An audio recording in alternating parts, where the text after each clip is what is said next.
as we do that, we get bipartisan support. I think Democrats should support this too. People don't want their politicians to immediately become lobbyists right after they leave. That doesn't make sense. You saw that we've already created a robust oversight committee, and we've granted it subpoena power, broad subpoena power, and Jay DeBoyer is going to do a great job on that. And we've been getting a lot of compliments on the people that I've selected for those subcommittees, people like Steve Carra and William Bruck, and many others. We're getting very positive responses.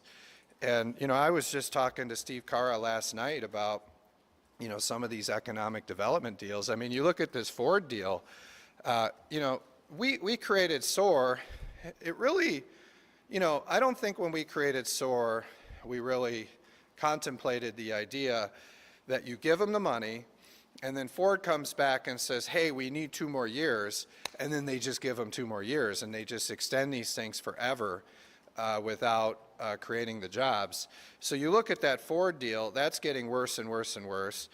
And then we saw the GM deal where GM got $666 million, and then they came and said, we're going to sell our interest to a Korean company and cash out, but pay us anyway, and maybe LG will create the jobs, and if they don't, then come for us. That's not what this law was intended to do, and you don't see the protections in this law. So I'm really looking forward to what Steve Carra does with that, and I'm also looking forward to Steve Carra and what he's going to do as he's looking into these mega contracts and these mega deals that a lot of these corporations are getting. I think that we really need to look into those, and ultimately with the goal of moving on from these mega credits. We saw this very political economist for the Senate Fiscal Agency saying that you can't, if we get rid of the mega credits, they can file it against the corporate income tax. That's not true. All the experts I talk to point out you can't file a property tax exemption for your income tax. So you can't file an MBT credit against the CIT. And so as we're looking at a roads deal, you know, one of the key things that we need to do is eliminate the mega credits, and people in Michigan agree. Why is it that select few corporations that have connections get these huge sweetheart deals, and then Governor Whitmer proposes raising everyone else's taxes with the CIT? To me, we should eliminate these corporate giveaways, eliminate SOAR, eliminate the mega credits, and they're going to get more money that way, and everyone can be treated fairly in a uniform way. And I think Steve Carra is going to play an important role in that as he really examines these deals on the mega credits. So we created a robust oversight committee. We're going to ban the politicians from being able to lobby in other states while they're politicians here. I mean, you look at Rebecca Warren and what she did.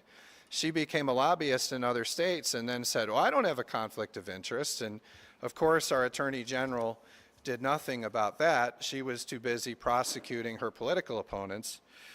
And then we're going to, you know, we've already done this with our House rules, and just for the new people here, we don't need the Senate for this. We don't need a deal. I do appreciate that Governor Whitmer is embracing me on this, but what I'm saying is we've already passed a House rule that requires the politicians to disclose these secret pork projects. Declare it by May 1, put it in there, tell us what it is, who receives it, who's asking for it, and what is the public purpose. We've already done that. So you see, we're moving on heat, and when you guys look at what heat is, I think you'll all agree, even Craig, this is the biggest transformative breakthrough for ethics, accountability, and transparency in Michigan government in many, many years. This is it, the HEAT plan, Hall Ethics, Accountability, and Transparency Plan, and we're acting swiftly on this. And I think we're going to get the Senate to do it. So I'll stop there. I'm sure, you know, maybe nobody has any questions. But if there are any questions, I'll take them. Yeah, Jordan.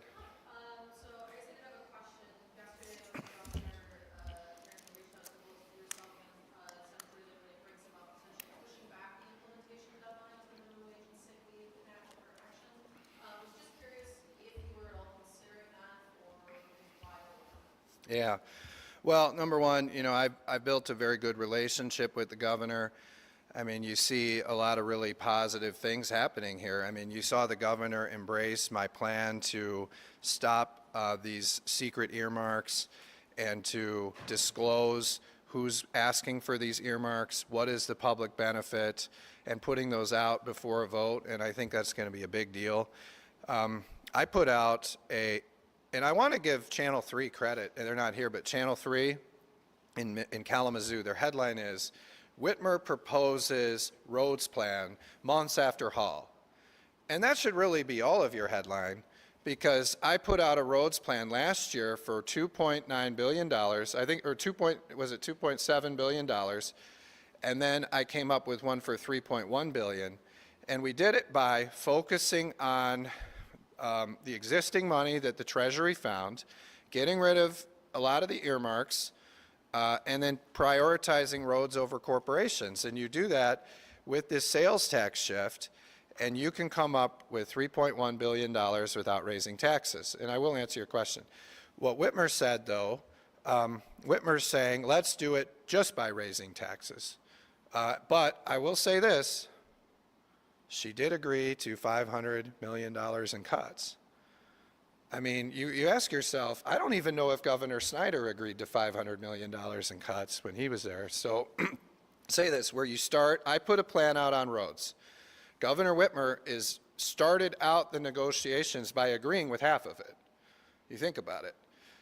She's agreed to the sales tax shift, which is about $1 billion, and she's agreed to $500 million in cuts.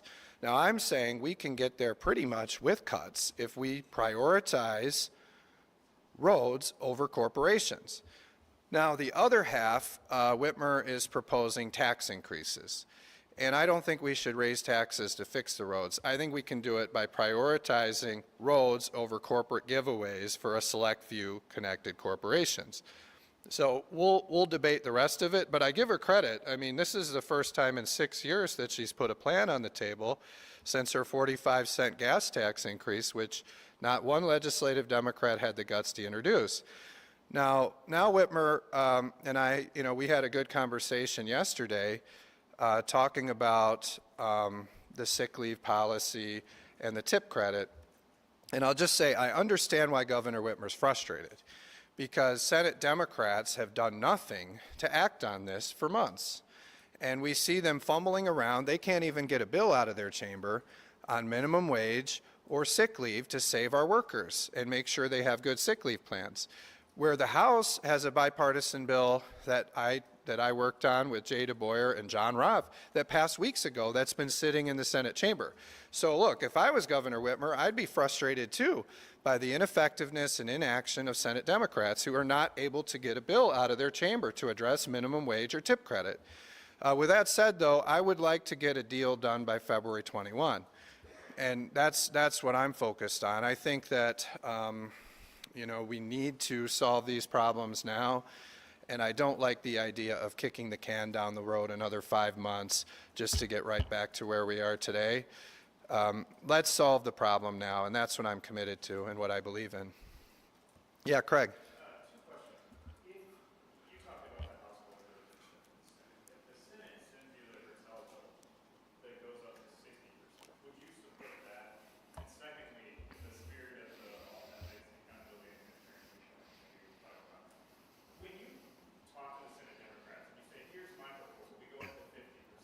Mm-hmm. What do they say?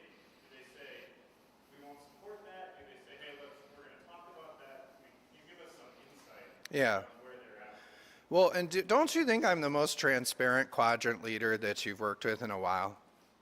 There's no way I'm going to answer that. Wow. Well, why would I answer your question, So, Craig, you think that if you got your FOIA bill, which you're the only one talking about, and his dad, you think that they're going to put that in an email and then you're going to get it in an email? I'm asking you, when you're talking to them, what are they telling you? That's the question. All right. But no, I appreciate it. Now, someday, I think you'll write that I was the most transparent quadrant leader that you ever worked with. We're just still building trust with Craig, right? And people love heat. I mean, it's everywhere. And these Lansing department heads are very worried about heat because they know heat is coming to them. But what I'll say is this, I'm not going to do 60% tip credit. We're not going to let that, we're not moving that through the House. I don't even think they could get 60% tip credit through the Senate. We should do a 38% tip credit. That's what we should do. It is working right now for Michigan workers, okay? But in the spirit of compromise, look, I mean, we're trying to save people's jobs and save the restaurant industry. And so, you know, I propose to them, let's go 50%. Basically, meeting them in the middle, halfway. That's not what the corporations want. That's not what the labor unions want. But it's something that I think can work for Michigan workers. So I won't entertain 60%. And I hope they'll move 50%, because if they move 50%, I think they could get that through their chamber today, is my guess. And that would sure be a great solution, where we got this done, you know, early next week and saved the restaurant industry. So that's your answer. Hope that helps. But yeah, Dave. And Dave wrote a great story. Did you guys, hopefully you all read Cranes. I mean, you got a lot of the details in there about the bipartisan compromise that I put forward on the sick leave and the tip credit. So great job.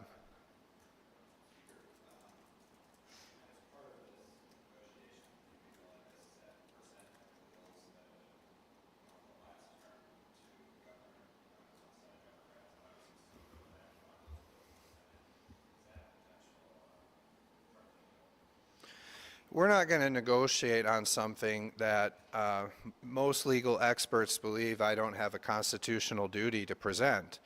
So the question was, would we trade presentment on the 9 bills that Joe Tate failed to deliver to the governor in exchange for a deal on the tip credit or the sick leave? I can say we've not discussed that, and I would not entertain it because, again, there's constitutional duties. And most of the legal experts believe, and even people like Jim Ananick have been quoted, and unlike a sheriff in Genesee County, I'm actually accurately representing Jim Ananick. Jim Ananick says that when one legislature ends, as far as he knows, the next legislature doesn't have a duty to act for that prior legislature. And that was his understanding when he was on the MERS podcast. So a lot of Democrats are saying that I don't have an obligation to present. You know, we've been looking at this question, and it's a question that I've been wrestling with, looking at precedent, looking at the Constitution, looking at the journals, you know, and it's something we're still considering as we're moving forward. But at the time that we filed those legal briefs, you know, you see what's in there. And I'll let, you know, experts like Steve Liedel, who's one of the best attorneys in Lansing and is representing me on this case and is a Democrat, you know, we'll let them talk about all the specific legal arguments. I'll just say, for me, it's not something we would trade because it's a constitutional issue. You can't trade a constitutional issue over a political question. That's just my view.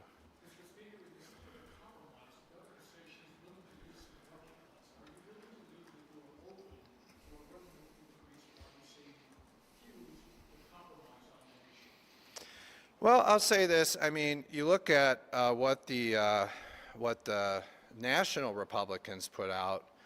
You know, they put this out. I believe the Senate Republicans in the federal level. You know, they're looking at ways that you can tax EVs, and I think one of their proposals was $1,000 for every EV. This was a bill that was introduced yesterday, and so what they're trying to wrestle with is how do you capture. In their case, it was, you know, how much federal taxes is an EV going to pay over 10 years? And they believe that was $1,000, and so it would be like $1,000 tax on EVs when you buy the car. That's what they're proposing at the federal level. You know, I would be open, number one, to looking at how do we sweep in more from the EVs that are, you know, growing in terms of their market share. They're heavier than regular cars.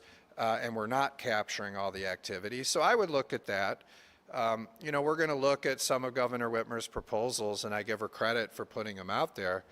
But really, I believe we can solve this problem without new revenue. I believe we can solve this problem with just cuts. And I showed how you do that. You set priorities, and you prioritize roads, which is what she said in the election, over corporations. And I don't remember Whitmer running and saying, vote for me, and I will give large checks to the most connected corporations in the state. She said, vote for me and I'll fix the roads. So let's do that. Let's fix the roads. And then what I said at the last press conference, if she wants to talk about raising taxes, then we should sit down with these corporations that want these incentives so bad and talk about it then. So you are open to a fee increase or raising some revenue as part of this package, fair statement? I'm open to looking at EVs, and I think we can do it with existing revenue. And I would just say this, I'm going to, you know, carefully look at every proposal Governor Whitmer puts forward, you know, but what I believe is when we get into the details, we'll see. We can do this with existing revenue. Now, if Governor Whitmer wants to have a separate conversation about how we do incentives moving forward, I'm just saying that I think the corporation should pay for it, not working people. I mean, you look at this quote from the Michigan Manufacturers Association, where one of their people say, you know, this is not fair to corporations. Shift all these road taxes onto working people through gas tax increase and fee increases. I don't agree with that. I can't believe they said that. That is an indefensible statement. Working people in this state are paying too much already, and we shouldn't raise their taxes. That's why I think we can do this without, I mean, I told you this. Government has grown 43% under Governor Whitmer. Okay, some of these budget proposals, it would probably grow over 50%. I mean, I think this is very interesting. So Governor Whitmer proposes a budget that does not include her roads plan.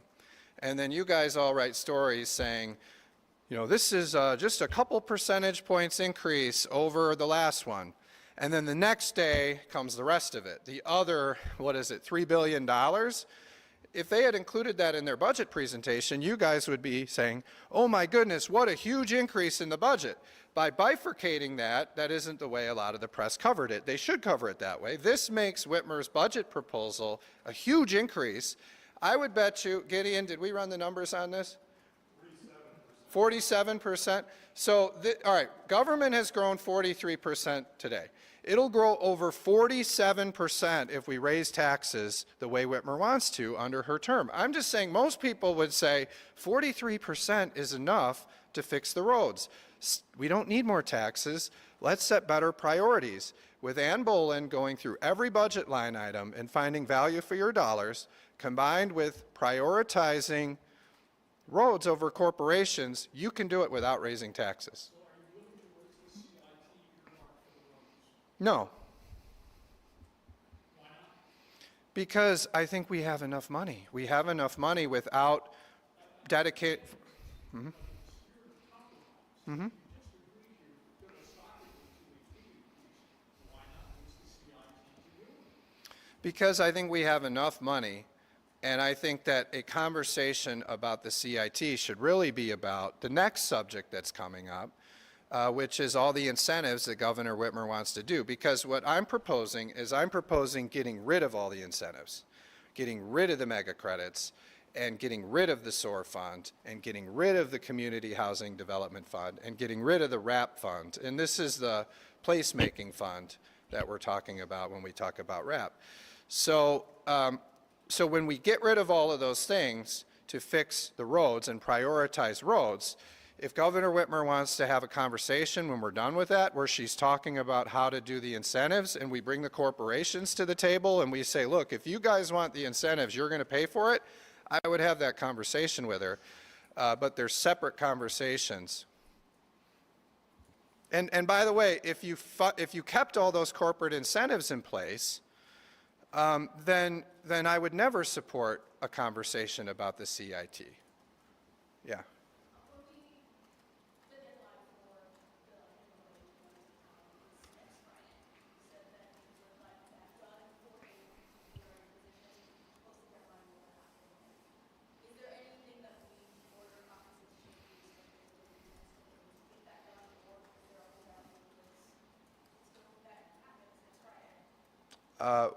Can you, see, I learned from Dave Eggert, I have to listen to the questions before I answer them.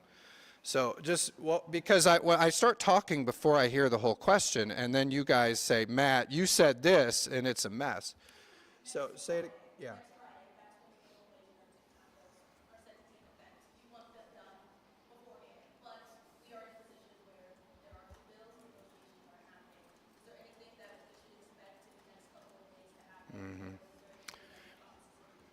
Yeah, so, and I read the headline in the Detroit News, and I don't agree with it. Kevin Hertel says, we're close to a deal, and then they run with it like it's the truth. And I'll just say this, I mean, Kevin Hertel, a deal with who?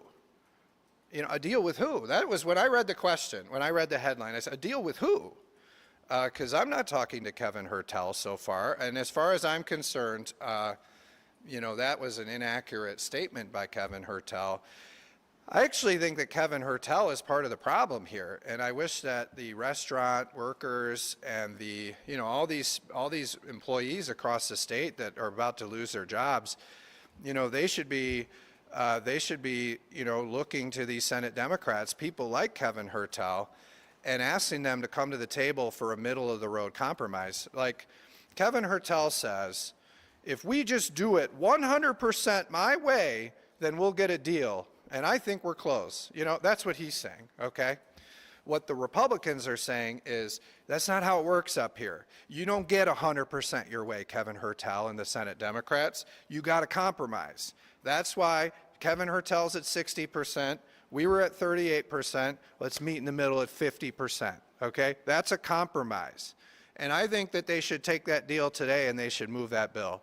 And I hope they do. And then we'll come back next week and we'll pass it. But you don't say, I think we're close to a compromise as long as we do 100% of what I want.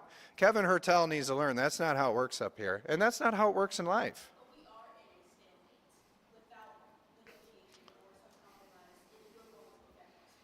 Well, I put a deal on the table at 50%. I'm the only one that's put a deal on the table here that's actually in the middle. And I put that out. You can read, you know, about it because I put it out. And what I'm saying is, if they accept my deal, meet me halfway, neither side wins. The labor bosses don't win, the corporations win, the workers win, because they're going to have jobs when this thing happens. So I hope they'll take my deal in 50%. Let's put the workers above the union bosses and the corporations, and let's keep their jobs. And let's keep these restaurants open. But the only way we're going to do it is if we both give, and we do it at 50%, right in the middle. Yeah.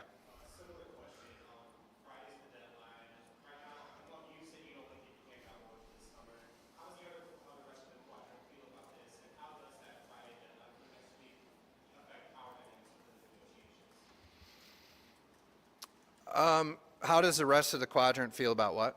About that February 1st deadline. February 21. Well, we saw Ranjiv Puri. I mean, this guy, I heard him talking to some of you guys, and he says, the artificial February 21st deadline that's in the Republicans' heads, you know, we don't care about that. We can blow by that. That's why the House Democrats are in the minority, is because that's the way those guys are thinking. So the rest of the world, the reasonable people, understand that this activist court came up with a February 21 deadline, and that's when these laws take effect. And when Ranjiv Puri starts having workers call him who lost their jobs, maybe he'll understand that's a real deadline. So I think the rest of us, the reasonable ones, understand that there's a February 21st deadline. I mean, even the governor acknowledges there's a February 21st deadline when she makes her statement that we should extend the deadline. So I just say that I think our best shot at getting good policy done is sticking to that February 21 deadline and working around the clock to get it done. And I think I've made a very good offer with my bipartisan meet you in the middle compromise in order to avoid a one-size-fits-all mandate that's going to take people's jobs and lower people's pay. And I hope they take it. I mean, the Senate's in session today. They could just sub those in and send them back to us, and we'll pass it next week, and the whole crisis is averted. Yeah, go ahead.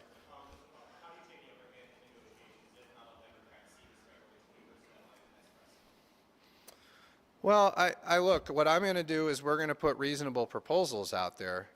And I hope that the public, now I know that Brinks and Cherry and these guys are really fanning the flames on dangerous rhetoric to try to incite violence against me. And I don't want to say maybe it's not even on purpose, but that's the effect of their actions. I mean, when you're trying to direct that hatred and anger toward me and fan the flames, you know, that will incite violence. And we've gotten a lot of threats and things.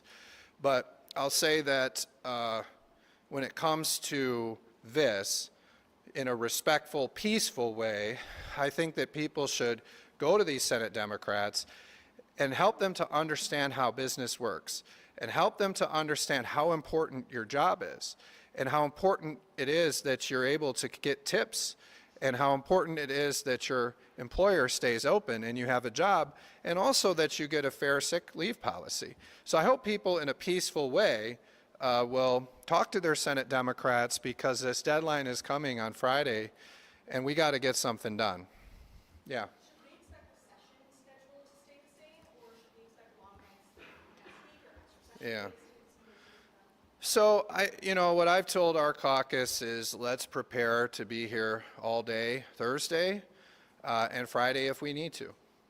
You know what I mean? I think we need to be here because, sometimes with politicians the deal doesn't come until the last minute.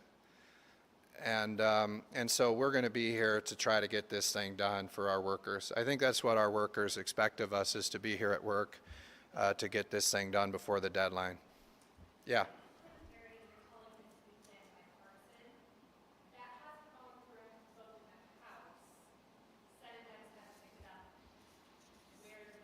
Yeah, the bipartisan plan I'm referring to is 4001 and 4002, which was, no, the compromise is meeting them in the middle.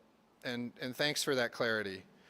It should be bipartisan, but what I tried to do was meet them in the middle. Now, I'm just saying this, the starting point, okay, the starting point for the House, 4001 and 4002. That is bipartisan, right? That's, the Republican position is bipartisan because we got Democrats supporting it. The Democrat position is just Democrat because they don't have any Republicans supporting it that we know of. So a middle position would actually be bipartisan if the starting position is bipartisan too. I would argue that, but we would get more Democrats if we met each other in the middle. We already have Democrats, and if they want to pass the versions that have been sitting in their chambers for weeks, those are really good. I'm just trying to go a little further because we don't get 100% of what we want in life. That's not how it works in life. It's not how it should work up here in Lansing. Any other questions? Yeah. I was noticing when I came in here that Speaker Johnson's portrait is on the wall. Are you going to leave portraits up of people who've been convicted of crimes? Yeah, you noticed that, huh? Is it your first time in the library since that? I mean, that's been up there for a while. So, yeah, I don't believe in this cancel culture. You know what I mean? So Rick Johnson was Speaker of the House. And this is a room where all the speakers of the House have their portraits up.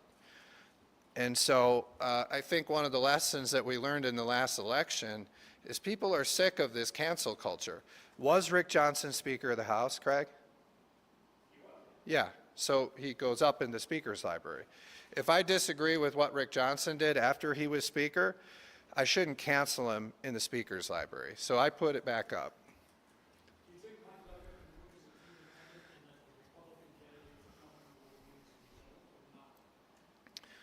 I don't know if you've noticed this, but I don't think the media covers this enough. Like, I actually have really good relationships with a lot of these people. I mean, you have Duggan, who used to be a Democrat and is now an independent. We have a good relationship. You have Governor Whitmer, who is the leader of the Democrats, and we have a good relationship. I can't figure out what's wrong with this Ranjit Puri and Winnie Brinks. What is wrong with them? I mean, a lot of these people, we were here the other day with the Detroit police chief, Todd Bettison, who just got proposed to be the new police chief. I mean, you saw I was in Hamtramck the other day with Karen Whitsett and their mayor. We were over in Dearborn Heights with their mayor. You know, I created a Southeast Michigan outreach office just dedicated to talking to community leaders in Southeast Michigan because the prior speaker, nobody could get a hold of him.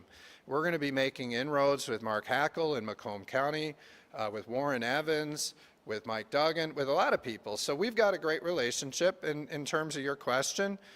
You know, your polling suggests he's got a decent, not yours, but your media polling suggests there are a lot of people open to him. What I'm trying to do in my position is just be accessible to all of these candidates to be, you know, I have a policy shop. So what I'm doing is I'm building policy for the future, and I'm going to work with any candidate that wins governor with a plan. Because remember when Trump had the trifecta the first time, and then Paul Ryan screwed it all up because he didn't have a plan? Well, I'm going to have a plan and on a lot of these issues with our members in the House, and we'll be ready to go, whether it's Mike Duggan, whether it's Eric Nesbitt, whether it's somebody else, and we're going to have a lot of policies we're going to shoot out of here, and I hope all of these governor candidates embrace them. According to your polling, I mean, he's got a shot. Well, why do I even watch shows like Off the Record? I mean, I watch your shows so I can hear your guys' opinion, and according to you guys in the press, you know, there's a lot of people interested in it. I'm still in the process of analyzing it like a lot of us. So I listen to shows like yours, and according to your experts and pundits, he's got a shot. It's interesting, though. I mean, because you know, you ask your opinion, and then you look at this poll. Was it in MERS? Where was the poll? And the MERS poll says a lot of people are open to it, which was pretty interesting. And then I saw one today that said Dick DeVos is tied with Mike Duggan, you know, which was pretty cool to see. You know, a lot of people love Dick DeVos. And the poll said it, if you saw it. Yeah, was there a question over here? Yeah. Excuse me, unrelated note, but the state put out a report this week about the red flag laws. Sounds like about 300 were pulled, about 280 were actually utilized. Democrats say that the effects of the law are working as intended. I was just curious to kind of get your response to that.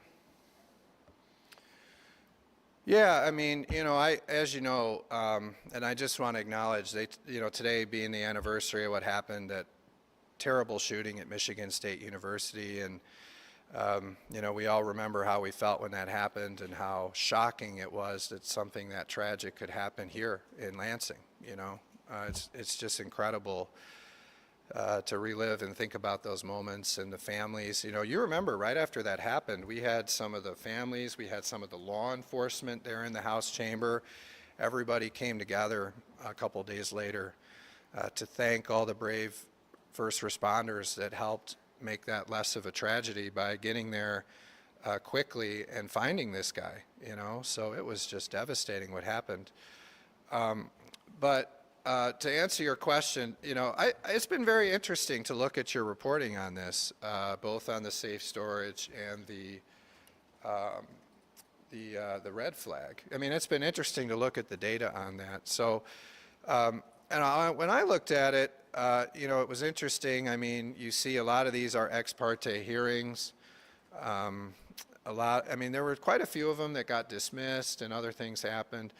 I just think for me, you know, we had concerns about due process. I still have concerns about due process. I want to look at, you know, how have these things affected law enforcement? I mean, you think about it, these law enforcement, they come up to your door and nobody knows that they're coming, and then they demand to take your guns away. So I think what we came out with, what you guys showed us, was good. It's a data point. I think we should look at other data points, you know, and learn more about how these things are working. That's one thing they never do up here, by the way. They pass laws, and then nobody measures whether they're working or not.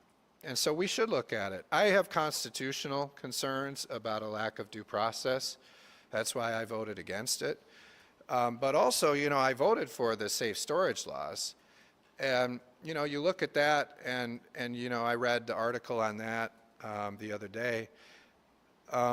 There's some real heart-wrenching stories, you know, that come across there of, you know, accidental shootings and things that happened as a result of guns not being stored properly. So, you know, you hate to hear those cases, and you see that law is being utilized as well. So It was interesting to read the stories, and I think we should keep looking at data points to see if they're working. But, you know, on the constitutional, or on the red flag, I have concerns about the constitutionality of that.